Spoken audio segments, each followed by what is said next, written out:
How often do you get angry? How successful are you at managing your anger? And how often do friends and family say, "You've got anger issues"? Well, here are some practical ideas to help you stay calm when you feel like exploding.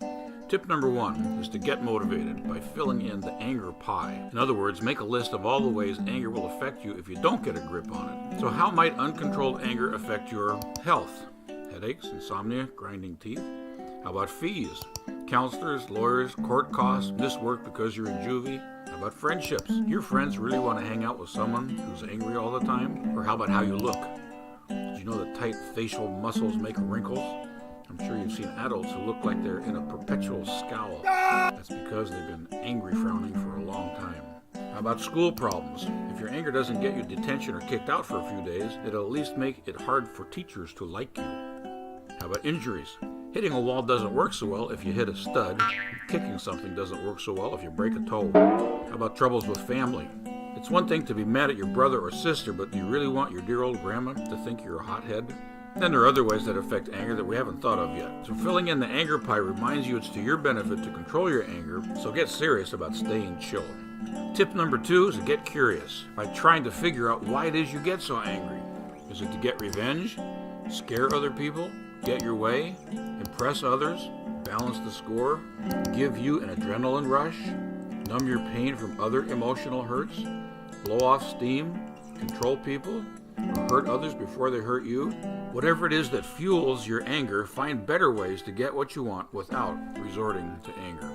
Tip number 3, look inward. Anger is what we see on the outside, but there might be something going on deep inside you, things like insecurity.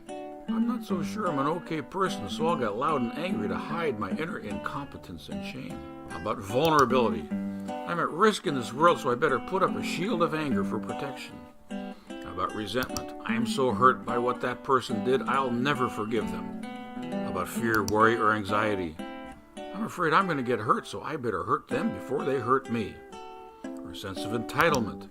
I have every right to slam doors, punch my brother, and spray angry tags on buildings. Or hypersensitivity. Are you overly sensitive to certain comments? Go watch Back to the Future, Marty McFly.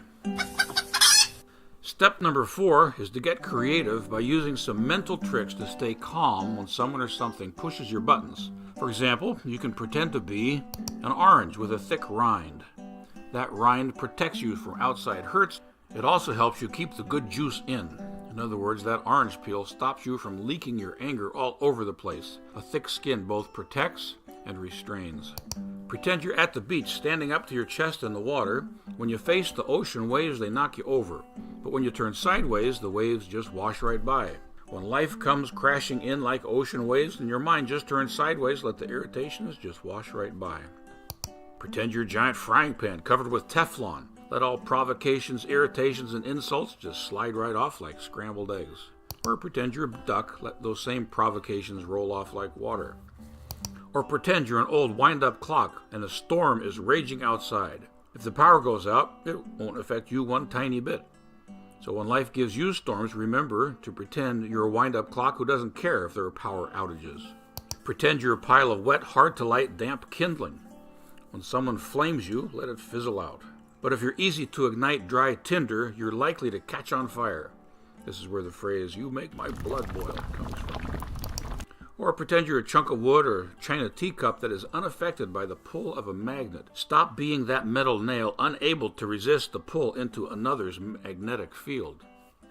If you'd like further information about controlling anger, there's a free 15-page handout. If you click the link below, no charge. Thank you.